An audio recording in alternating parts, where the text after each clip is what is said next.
Hi అండి. అందరికీ నమస్కారం. రమి జ్యోతి ఛానల్‌కి స్వాగతం. 'అచలకీల' సెకండ్ సీజన్ 'నందిని' 133వ భాగంలోకి వెళ్దామా? ఇది చూసే ముందు భాగాలను చూడడం మర్చిపోవద్దు. ఇక కథలోకి వెళ్దాం.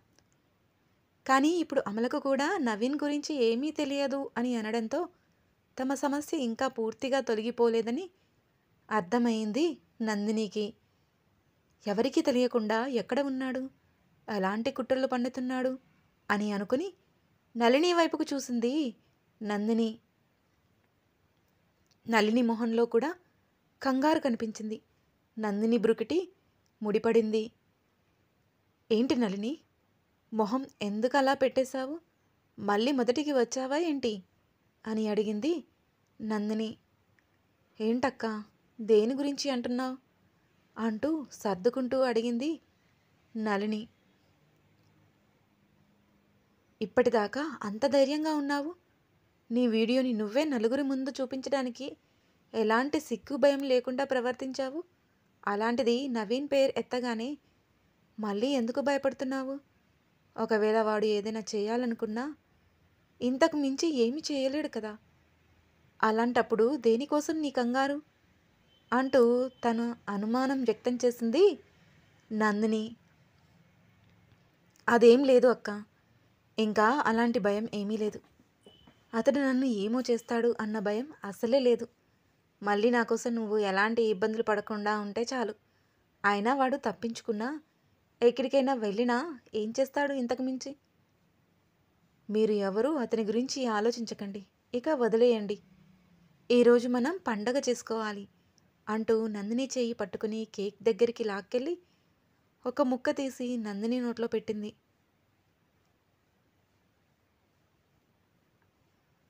వెంటనే అక్కడ పండగ వాతావరణం నెలకొంది. కూతుర్లని మురిపంగా చూసుకుంది అమల. నందగోపాల్కి కూడా చాలా కృతజ్ఞతలు చెప్పుకుంది. అలా ఆ రోజు నందిని విజయం ఒక సంబరంగా, ఒక దుర్మార్గుడి నిజస్వరూపాన్ని బయటపెట్టిన రోజులా చక్కగా జరిపిపోయింది. అభినందన్ మాట కూడా ఎత్తకుండా అందరూ సంతృప్తిగా భోజనాలు కూడా చేసి ఎవరిండ్లకు వాళ్ళు వెళ్ళిపోయారు. అప్పటికే చాలా ఆలస్యం అవ్వడంతో నందగోపాల్ని ఆ రోజు రాత్రి వాళ్ళింట్లోనే ఉండమని అడిగింది అమల. వాళ్ళు మోమాటానికి అడిగినా అక్కడ ఉండడం సభ్యత కాదు అనుకున్న నందగోపాల్ సున్నితంగా అమలకు తన తిరస్కారాన్ని తెలియచెప్పి అక్కడి నుండి వెళ్ళిపోయాడు. అమల నందగోపాల్ని అలా అడిగినప్పుడు అతను ఉండిపోతే బాగుండు అన్నట్లుగా ఎదురుచూశాయి నళిని కళ్ళు. తల్లి మాటల్ని ఎలా తీసుకుంటాడా అని ఎదురుచూస్తున్న నందిని మాత్రం అతని చర్యకి మెచ్చుకోలుగా చూసింది. ఎక్కడి వాళ్ళు అక్కడికి వెళ్ళిపోయి అంతా సర్దుకునేసరికి అర్ధరాత్రి సమయం దగ్గర పడింది. నళిని, నయన ఎప్పుడో పడక గదిలో నిద్రలోకి జారుకున్నారు. నందిని మాత్రం తల్లితో పాటే అటూ ఇటూ తిరుగుతూ ఇద్దరూ కలిసి అన్ని పనులు ముగించుకున్నారు.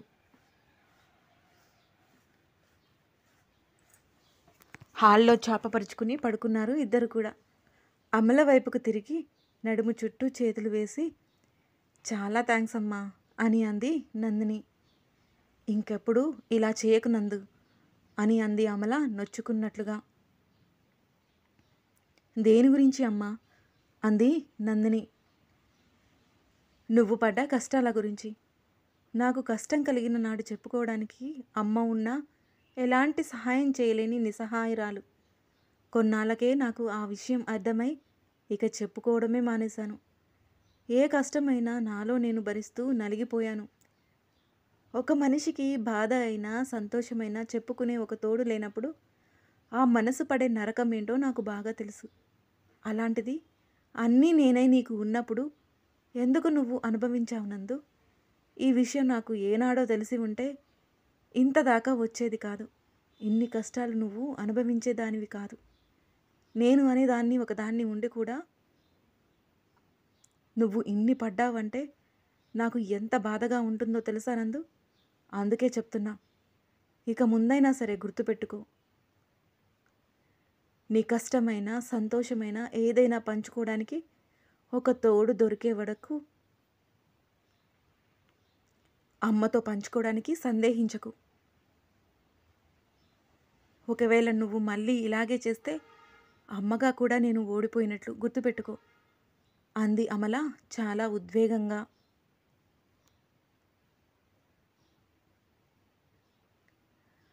అమల మాటలకు చాలా బాధగా అనిపించింది నందినికి. ఏ తల్లి బాధకైతే కారణం కావద్దని తనే అన్ని విషయాలు దాచిపెట్టిందో అవే విషయాలు ఇప్పుడు తల్లిని చాలా బాధపెట్టాయని అర్థం అవ్వగానే తను చేసిన తప్పేంటో అర్థమైంది నందినికి.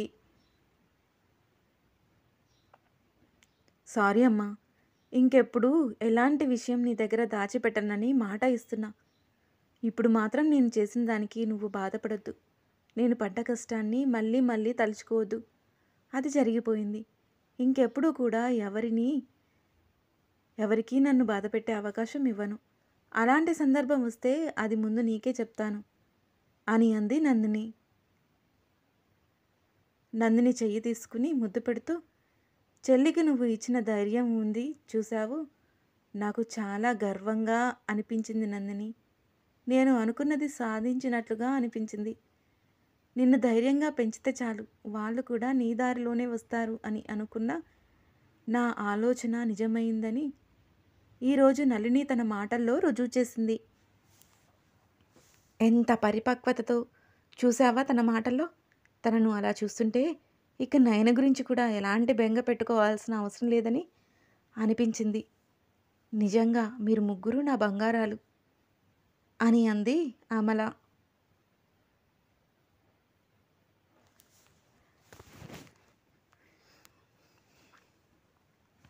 అమ్మా, ఒక విషయం అడుగుతాను చెప్తావా అంది నందిని. ఏంటి నందిని అని అడిగింది అమల. ఒక కూతురు తన తల్లిని అడగొచ్చో అడగకూడదో నాకు తెలియదు, కానీ నువ్వే చెప్పావు కదా, నీ మనసులోని బాధని సంతోషాన్ని పంచుకునే ఒక తోడు లేదని. ఆ తోడును నేనే ఎందుకు అవ్వకూడదు అని అనిపించింది. అందుకే చనువు తీసుకుని అడుగుతున్నాను. నువ్వు కోప్పడొద్దు అంటూ లేచి కూర్చుంది నందిని. దేని గురించి మాట్లాడుతున్నావు నందు అంది అమల. ఇదివరకు కూడా ఒకసారి అడగాలని ప్రయత్నించాను, కానీ నీ సమాధానాలు నాకు మళ్ళీ ప్రశ్న వేసే అవకాశాలు లేకుండా చేశాయి. కానీ ఎందుకో అమ్మా, నీ మనసులో ఏదో దిగులు ఉంది అనిపిస్తుంది. చెప్పుకునే తోడు కూడా లేదు అనిపిస్తుంది. ఆ తోడుని వెతుక్కోవాలని నీకు అనిపించడం లేదా అని అడిగింది నందిని.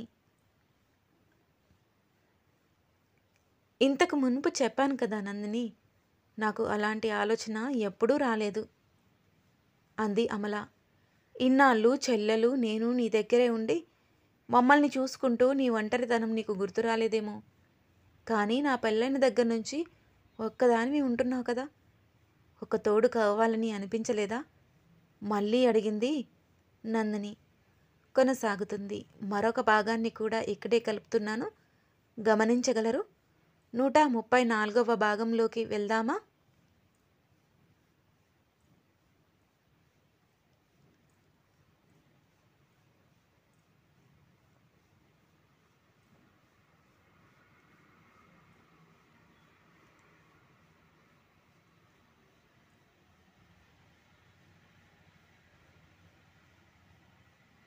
ఏ మనిషికైనా ఒక తోడు కావాలి అనిపించడం సహజం కదా నందిని.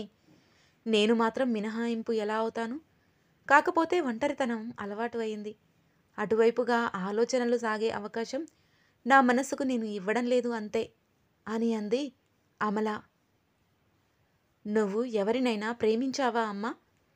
సూటిగా అడిగేసింది నందిని. దిగ్గున లేచి కూర్చుంది అమల నందిని ప్రశ్నకు. అలాగే నందిని వైపుకు చూస్తూ ఉంది. ఏంటమ్మా అలా చూస్తున్నావు? అంటే నా ప్రశ్నకు సరైన సమాధానం నీ దగ్గర ఉంది కదా మళ్ళీ అడిగింది నందిని. నందిని ప్రశ్నలతో ఊపిరి మెసలన్నట్లుగా అనిపించింది అమలకు. నాకు నిద్రొస్తుంది అంటూ తడబడింది అమల. మాట దాటేస్తున్నావా అమ్మా అంది నందిని. నందినికి అమలతో ఎలాగైనా సమాధానం చెప్పించుకోవాలనే పట్టుదల ఎక్కువైంది. ఎలాంటి ఉపయోగం లేని ప్రశ్నలు, వాటికి పనికిరాని సమాధానాలు. సమయం వృధా తప్ప దానివల్ల ఒరిగేది ఏమీ లేదు. దయచేసి ఇంకెప్పుడు ఇలాంటి ప్రశ్నలు నన్ను అడగకు అంటూ పడుకుని నందినికి వ్యతిరేక దిశలో తిరిగింది అమల. అలాగే సాలోచనలుగా తల్లినే చూస్తూ ఉండిపోయింది నందిని. ఉపయోగం లేని ప్రశ్నలు కాదమ్మా, నీ జీవితాన్ని మలుపు తిప్పేవి. నీ కూతురిగా నీ ఒంటరితనాన్ని పోగొట్టి నా జీవితాన్ని సార్థకం చేసుకునేవి. నువ్వు ఎందుకు బయటపడడం లేదో నేను ఊహించగలను, కానీ వదిలిపెట్టే ఉద్దేశం నాకు లేదు అనుకుంది మనసులో నందిని. తల్లి భుజాలు కదలడం గమనించింది. తన ప్రశ్నలకు తల్లి నయనాలు వర్షిస్తున్నాయి అని అర్థమైంది నందినికి. ఇంకెప్పుడు తల్లికి తన వల్ల బాధపడే అవకాశం ఇవ్వద్దు అనుకుంది నందిని. తను కూడా పడుకుని తల్లి నడుము చుట్టూ చెయ్యి వేసి, నాకు కూడా బాగా నిద్రొస్తుంది అమ్మా, కాస్త తల నొప్పిగా కూడా ఉంది, అలసట వల్లనేమో అంది నందిని. త్వరగా కన్నీళ్లను నందిని గమనించొద్దు అనుకుని తుడుచుకొని లేచి బామ్ తీసుకువచ్చి నందిని తలకు మర్దనం చేయడం మొదలుపెట్టింది అమల. తనకు చిన్న కష్టం అన్నా కూడా అమ్మ తన కష్టాన్ని పక్కకు పెట్టి తన కోసం ఆలోచిస్తుంది అని నందినికి తెలుసు. అందుకే చిన్న అబద్ధం ఆడింది. తల్లి వైపుకు చూసి చిన్నగా నందిని పెదవులు విచ్చుకున్నాయి. నేను పక్కన ఉండగా నిన్ను కన్నీళ్లు పెట్టనివ్వను అనుకుంది నందిని. కొన్ని నిమిషాలు గడిచాక, తగ్గిపోయింది అమ్మా, నువ్వు పడుకో అని అంది నందిని. నందిని అలా అనడంతో అమల నిద్రకు ఉపక్రమించింది. మరుసటి రోజు అమల నలిని నయనలను తీసుకువెళ్ళి హాస్టల్లో వదిలిపెట్టింది. ఇక ఆ రోజు నుండి రోజు అమల బయటకు వెళ్తుంటే అమలను బయటకు పంపించడం, కాసేపు నందగోపాల్తో మాట్లాడడం దినచర్యగా మారిపోయాయి నందినికి. నందిని విజయం గురించి అరుణ కూడా తెలుసుకుని నందినిని అభినందించింది. వెంటనే వారి దగ్గరికి రావాలని ఉన్నా తన భర్తకి కుదరకపోవడంతో కొన్ని రోజులు పోయాక పిల్లలిద్దరినీ తీసుకుని అమల ఇంటికి వచ్చింది అరుణ. పిన్నితో ఎలాగైనా అమ్మ విషయం మాట్లాడాలి, అమ్మ గురించి కనుక్కోవాలి అని అనుకుంది నందిని. కానీ ఆ అవకాశం దొరకడం లేదు. దానికి కారణం రాక తన చెల్లి తన ఇంటికి వచ్చినందుకు అమల ఎక్కడికి వెళ్లకుండా అరుణతో పాటుగానే ఇంట్లో ఉండిపోయింది. ఎప్పుడూ వారి చిన్ననాటి విషయాల గురించి మాట్లాడుకుంటూ సరదాగా గడుపుతున్నారు అక్క చెల్లెళ్ళు ఇద్దరూ కూడా. అరుణ పిల్లలు మాత్రం నందిని చుట్టూ తిరుగుతూ నందిని ద్వారా ఎన్నో కొత్త కొత్త విషయాలను తెలుసుకుంటూ ఉన్నారు.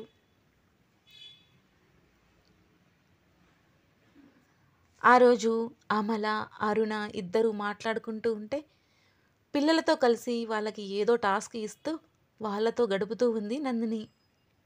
అంతలో, నీకు అమర్ గుర్తున్నాడా అక్క అని అంది అరుణ. అమర్ అన్న పేరు వినిపించడంతో నందిని దృష్టి వీరి వైపుకు మరలింది. కానీ తను మాత్రం తిరిగి చూడలేదు. అమల గమనించొద్దు అనుకుని పిల్లలతో గడుపుతూ ఉంది. అరుణ అలా అడగడంతో ఒక్కసారిగా నందిని వైపుకు చూసింది అమల. నందిని తన పనిలో తను ఉన్నట్లుగా గమనించి, అయినా అమర్ ఎవరో నందినికి ఎలా తెలుస్తుంది, నేను ఎందుకు ఇంతలా ఆ విషయం గురించి ఆలోచిస్తున్నాను అని అనుకుంది అమల.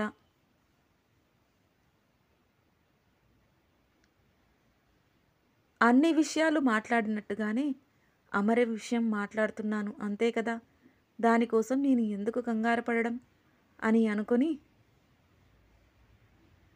ఎలా మర్చిపోతాను, నా బాల్య స్నేహితుడు, అందులోనూ మేమిద్దరం చాలా చనువుగా ఉండేవాళ్ళం కదా అని అంది అమల. నువ్వు చివరిసారిగా ఎప్పుడు చూశావు అమర్ని అని ఉత్సాహంగా అడిగింది అరుణ. నాకు 3 పిల్లలు పుట్టాక ఆ తర్వాత నేను అక్కడికి వెళ్ళాల్సిన అవసరం రాలేదు. నేను అతన్ని ఇంకెప్పుడూ చూడలేదు అంది అమల. ఇప్పుడు ఎక్కడ ఉన్నాడో ఎలా ఉన్నాడో కానీ అక్క, అతని కళ్ళల్లో నీపై ఇష్టం నాకు స్పష్టంగా కనిపించేది. నువ్వు 3 పిల్లల తల్లివి అయ్యాక కూడా అని అరుణ అనడంతో చటుక్కున తన చేతిని తీసి అరుణ నోటిపై పెట్టింది అమల. అంతా వింటున్నా కూడా ఏమీ విననట్టుగా నటిస్తూ ఉంది నందిని. నోటిపైన అలా చేయి పెట్టడంతో ఆశ్చర్యంగా అమల వైపు చూస్తూ ఉండిపోయింది అరుణ నందిని వైపు, పిల్లల వైపు చూపిస్తూ మాట్లాడొద్దు అన్నట్లుగా సైగ చేసింది అమల. పిల్లల ముందు ఇలాంటి మాటలు వద్దు అని అంటుంది అక్క అని అర్థం చేసుకున్న అరుణ సరే అంటూ తల ఊపింది. మరుసటి రోజు ఎలాగైనా పిన్నితో మాట్లాడాలని నిశ్చయించుకుంది నందిని. అది ఎలా అని ఆలోచనలో పడింది. షాపింగ్ అంటూ పిన్నిని బయటకు తీసుకువెళ్తే అని అనుకుంది. కానీ తల్లి కూడా ఇంట్లోనే ఉంటుంది కదా, తమతో పాటు రాకుండా ఎలా ఉంటుంది? ఇలా రకరకాలుగా సాగుతున్నాయి నందిని ఆలోచనలు. కొనసాగుతుంది. మీకు ఈ కథ నచ్చినట్లయితే లైక్ చేయండి, షేర్ చేయండి. మరిన్ని నా కథలను మిస్ కాకుండా ఉండడం కోసం వెంటనే నా ఛానల్ని సబ్స్క్రైబ్ చేసుకోండి. ఈ కథపై మీ అభిప్రాయాలు తెలియచేయడం మర్చిపోవద్దు. మరో భాగంతో మీ ముందుకు వస్తాను. మీ రామీ జ్యోతి.